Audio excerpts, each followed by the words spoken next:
246. Di sini saya akan menjelaskan tentang sejarah berdirinya negara dan doktrin tindakan negara menurut hukum internasional. Sejarah berdirinya negara ada dua pendekatan, yaitu pendekatan faktual dan pendekatan teori spekulatif. Menurut pendekatan faktual, sejarah berdirinya negara dapat diutarakan melalui cara diantaranya: 1. Jika suatu wilayah atau daerah tidak ada yang berkuasa dan dikuasai oleh bangsa lain. Contoh, pada zaman Romawi kuno dan Yunani kuno, Liberia yang dikuasai oleh para pesuruh Negro yang mendapat kemerdekaan pada tahun 1847. 2. Jika suatu wilayah atau daerah yang awalnya menjadi wilayah negara tertentu yang pada akhirnya melepaskan diri di negara tersebut dan mengumumkan kemerdekaannya. Contoh, pada tahun 1839, Belgia melepaskan diri dari Belanda kemudian menjadi negara sendiri. 3. Jika penggabungan negara diadakan oleh beberapa negara dan kemudian membentuk negara baru. Contohnya, berdirinya Kerajaan Jerman pada tahun 1871. 4. Jika sebuah negara terpecah dan menghilang, kemudian pada bekas negara tersebut berdiri negara baru. Contohnya, pecahnya negara Kolombia pada tahun 1832 dan akhirnya terbentuk negara baru seperti Kolombia Baru dan Venezuela. Sedangkan pada pendekatan teori spekulatif ada beberapa teori mengenai sejarah berdirinya negara, yaitu teori perjanjian masyarakat, teori teokrasi atau ketuhanan, teori kekuatan atau golongan, teori patriarkal dan matriarkal, teori daluarsa, teori organis, teori historis atau evolusi, teori idealis, teori alamiah, dan yang terakhir yaitu teori tentang pertentangan kelas. Kemudian pada doktrin tindakan negara itu berlangsungnya hukum internasional pada peradilan suatu negara mengarah ke arah doktrin transformasi dan doktrin inkorporasi. Pada doktrin transformasi menuntut berlakunya suatu tindakan yang positif dari negara terkait. Dengan demikian lebih terlihat seperti teori dualisme. Contoh, pada negara-negara di Asia Tenggara termasuk di Indonesia ini yang menerapkan teori tersebut. Sedangkan pada doktrin inkorporasi, hukum internasional dapat secara langsung menjadi anggota dari hukum nasional. Jika dalam negara menyetujui dan telah menandatangani traktat apapun dengan negara yang lain, maka perjanjian itu secara langsung menjadi bagian dari warga negaranya tanpa menggunakan legislasi sebelumnya. Contoh, sebagian negara yang menerapkan sistem Anglo-Saxon, Amerika Serikat, Australia, Kanada, dan Inggris menerapkan sistem ini. Bentuk-bentuk negara. Bentuk negara adalah suatu susunan struktur yang meliputi negara secara keseluruhan. Berbagai unsur-unsur negara seperti dasar negara, aturan yang diberlakukan dalam menjalani negara, serta kedudukan semua unsur tersebut terhadap kekuasaan di dalam negara. Ada pendapat dari beberapa ahli mengenai bentuk-bentuk negara. Yang pertama ada pendapat dari Aristoteles. Menurut Aristoteles, bentuk negara adalah yang membentuk suatu sistem pemerintahan dan terbagi menjadi bentuk negara yang baik maupun negara yang buruk. Sedangkan ada pendapat dari Jelinek.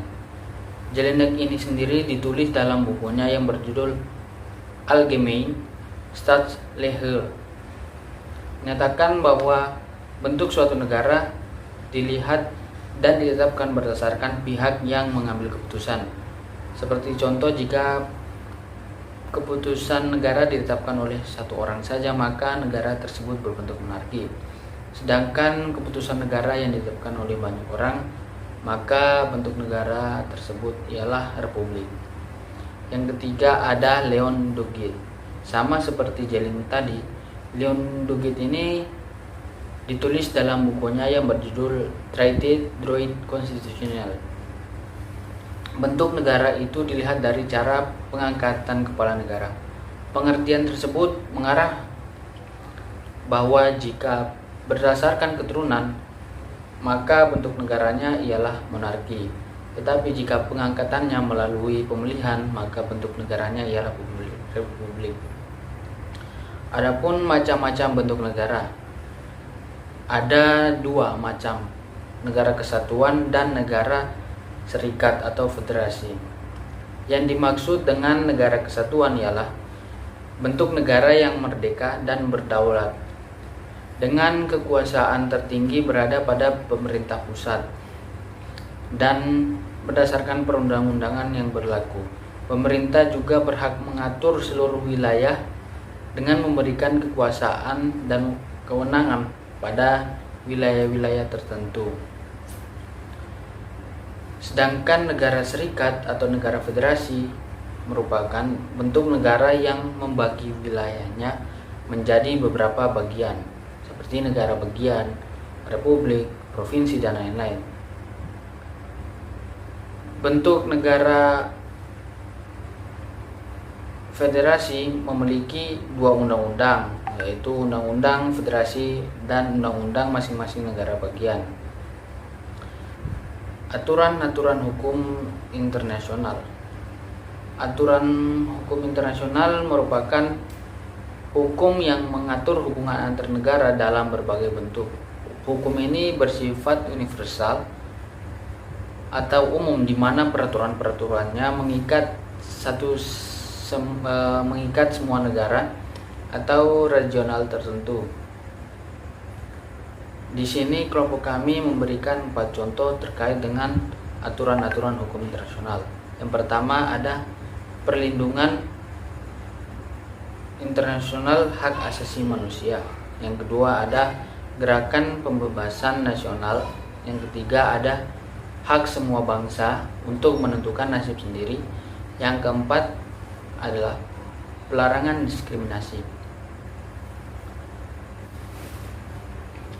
Selanjutnya ada atribut negara. Atribut-atribut negara merupakan elemen-elemen yang menjadi kekuatan suatu negara. Makna atribut negara sendiri yaitu untuk menunjukkan identitas dan kedaulatan suatu negara dalam hubungan internasional.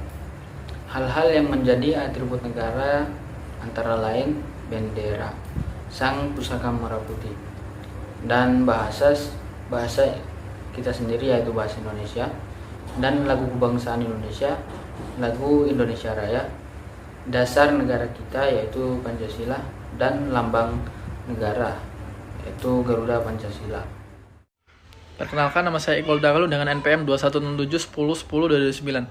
Pada kesempatan kali ini saya akan menerangkan tentang mengenai cara perolehan wilayah. Dalam eksistensi suatu negara, wilayah merupakan salah satu atribut yang sangat penting untuk dimiliki. Wilayah suatu negara pada umumnya terdiri atas wilayah udara, laut, dan wilayah darat. Wilayah negara itu sendiri merupakan tempat tinggal bagi suatu masyarakat dari negara yang bersangkutan dan tempat penyelenggaraan pemerintahan suatu negara tersebut. Tanpa adanya suatu wilayah yang tetap, maka negara tersebut tidak dapat berdiri. Wilayah sendiri merupakan bagian dari kedaulatan dari suatu negara. Maka dari itu negara harus melindungi wilayah kekuasaannya agar tidak menjadi sumber konflik internasional antar negara. Banyak negara ingin menambah wilayahnya. Hukum internasional membatasi keinginan tersebut dengan cara perolehan wilayah, yaitu yang pertama itu dengan cara aksesi, yang biasanya disebut dengan extraction. Extraction sendiri merupakan penambahan wilayah melalui pergerakan air sungai yang mengalir, dan biasanya itu aksesi itu disebabkan oleh proses alamiah. Misalnya terbentuknya pulau yang disebabkan oleh endapan lumpur, terus muara sungai, dan terbentuknya pulau baru yang disebabkan oleh letusan gunung berapi. Dan biasanya pemiliknya ini secara analogi dan berlaku terhadap persoalan pembagian kedaulatan antar negara yang berseberangan, di mana endapan itu timbul di tempat terjadinya agresi yang menjadi garis perbatasan suatu negara. Yang kedua adalah cesi, atau biasanya dikenal dengan cession. Cesi ini biasanya dikenal dengan kata penyerahan, yaitu penyerahan wilayah yang secara damai dan biasanya dilakukan melalui perjanjian perdamaian untuk mengakhiri perang atau dengan cara-cara yang berbeda. Misalnya itu pembelian Alaska pada tahun 1816 dan dibeli oleh Amerika Serikat. Yang ketiga ada okupasi atau occupation. Okupasi ini merupakan penegakan kedaulatan atas wilayah yang tidak berada di bawah penguasaan negara manapun, baik wilayah yang baru ditemukan atau yang ditinggalkan oleh negara yang semula menguasainya. Penguasaan tersebut harus dilakukan oleh negara dan bukan oleh orang perorangan secara efektif dan harus terbukti dengan adanya kehendak untuk menjadikan wilayah tersebut sebagai bagian dari kedaulatan suatu negara. Yang keempat yaitu ada preskripsi atau prescription. Preskripsi ini merupakan suatu tindakan yang mencerminkan kedaulatan atau penguasaan terhadap suatu wilayah dengan cara yang damai, tanpa kekerasan dalam waktu yang tertentu dan dengan tanpa adanya keberatan dari negara-negara lain. Dan wilayah yang dimaksud sebelumnya adalah milik negara lain karena jangka waktunya lebih lama. Serta tidak ada protes dari pemilik wilayah tersebut terhadap negara yang menduduki wilayah yang akan mereka duduki, dan pelaksanaannya dilakukan secara de facto dan de jure. Yang kelima yaitu ada aneksasi atau annexation, atau biasanya dikenal dengan sebutan penaklukan. Aneksasi ini merupakan suatu cara untuk memperoleh wilayah dengan cara kekerasan. Dalam hal perolehan suatu wilayah, mereka melakukan secara paksa. Yang penting adalah sejauh mana tindakan mereka itu dianggap sah dan diakui oleh masyarakat internasional, dan wilayah yang mereka ambil disitukan dengan tanah negara mereka sendiri. Dalam hal mendapatkan suatu wilayah, hukum internasional melarang adanya cara kekerasan oleh negara. Hal ini tuh diatur dalam Piagam PBB pasal 2 ayat 4 yang menyebutkan bahwa segenap anggota PBB menjauhkan diri dari tindakan mengancam atau menggunakan kekerasan terhadap integritas suatu wilayah atau kedaulatan negara dalam suatu wilayah dengan cara apapun yang bertentangan dengan tujuan PBB. Dan yang terakhir ada referendum. Sebuah referendum ini berasal dari bahasa Latin atau biasanya disebut dengan jejak pendapat dalam istilah bahasa Indonesia. Referendum ini merupakan pemungutan suara untuk mengambil sebuah keputusan yang secara politik. Biasanya orang-orang yang memiliki hak pilih dimintai pendapatnya gitu. Yang cara-cara diperolehnya wilayah ini telah banyak berkurang menjadi diperuntukkan suatu kontrol dan kewenangan baik oleh negara yang mengklaim kedaulatan ataupun oleh suatu negara dari mana negara yang mengklaim kedaulatan dapat membuktikan bahwa hak tersebut telah dirampas.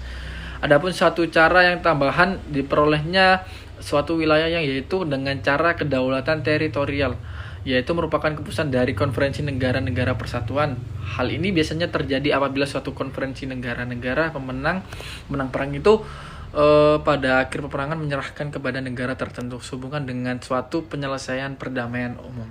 Sekian dari saya. Selanjutnya akan dilanjutkan oleh teman saya. Terima kasih. Di sini saya akan menjelaskan hak dan kewajiban subjek hukum. Di dalam subjek hukum terdapat jalinan hubungan hukum pada sesama negara sehingga menimbulkan hak dan kewajiban kepada pihak negara yang bersangkutan.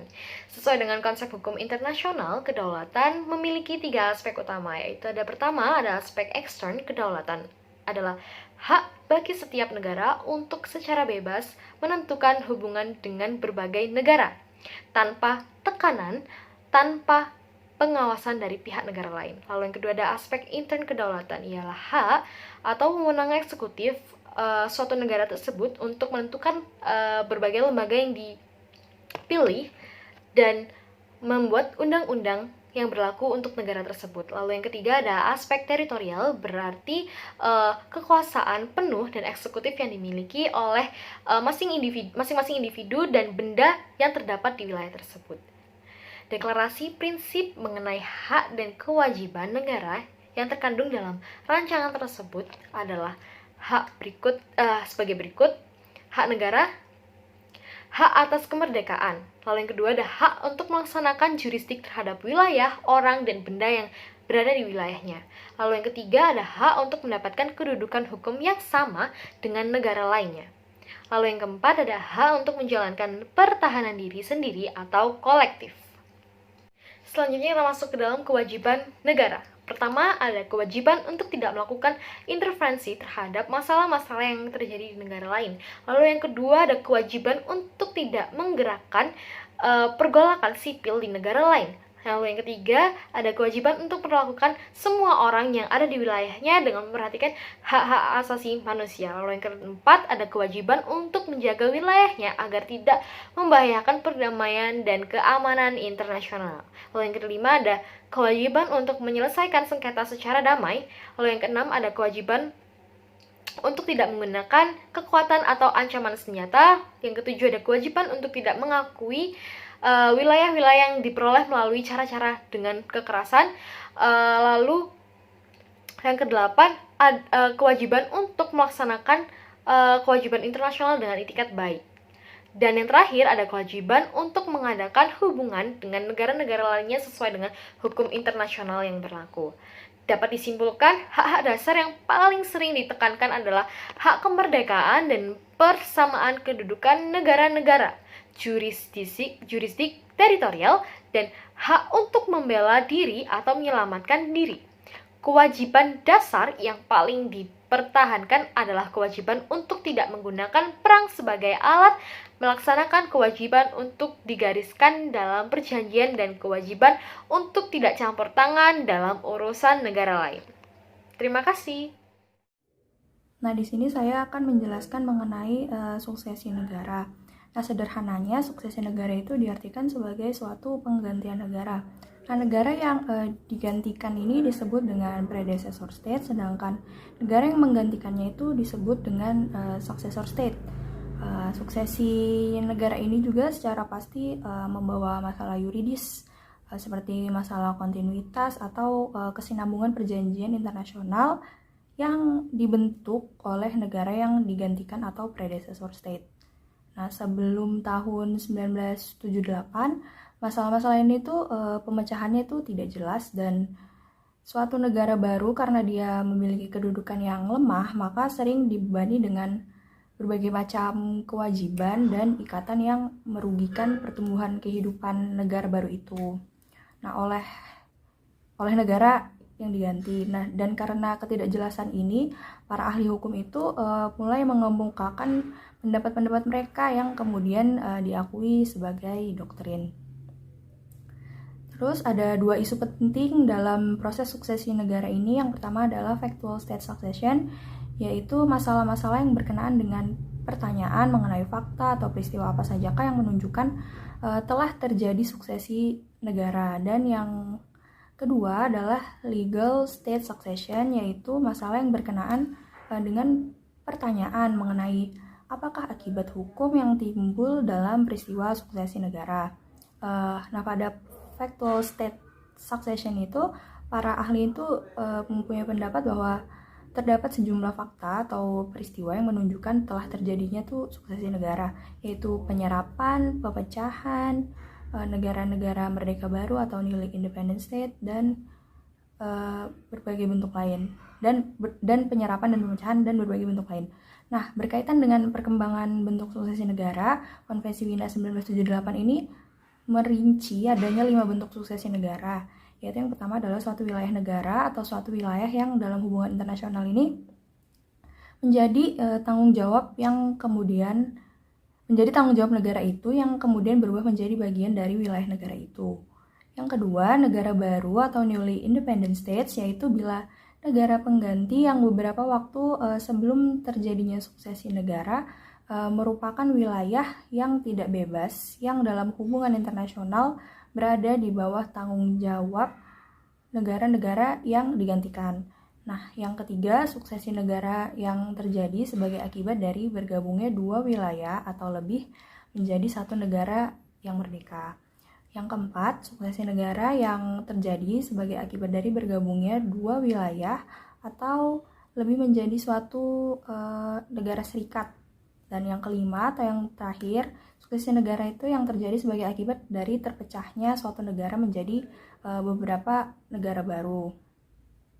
Sementara itu, untuk persoalan legal state succession, sebagaimana telah disebutkan sebelumnya tadi, adalah mengenai akibat hukum yang ditimbulkan oleh terjadinya suksesi negara, sebagaimana halnya Konvensi Wina 1978 mengatur satu masalah penting yang muncul akibat suksesi negara, yaitu tadi masalah kesinambungan atau kontinuitas perjanjian yang telah dibentuk oleh negara pengganti.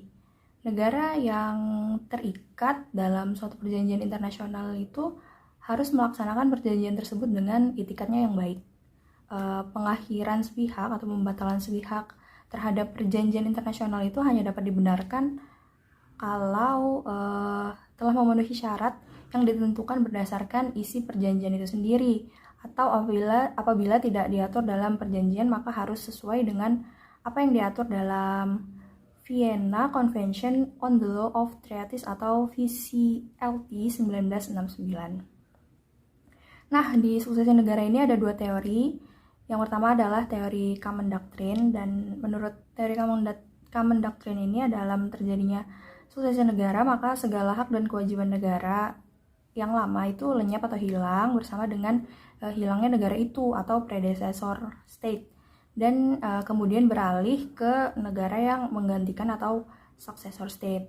Yang kedua adalah teori tabula rasa atau clean state. Nah, yang menurut teori ini suatu negara yang baru atau successor state itu mulai hidupnya dengan hak dan kewajiban yang sama sekali baru, maksudnya semuanya baru. Dengan kata lain, tidak ada peralihan hak dan kewajiban dari negara yang digantikan atau predecessor state.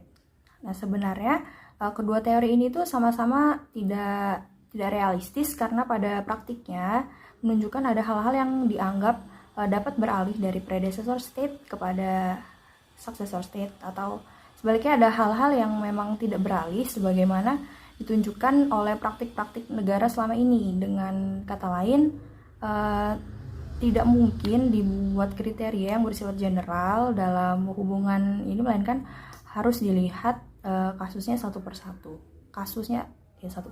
Terima kasih.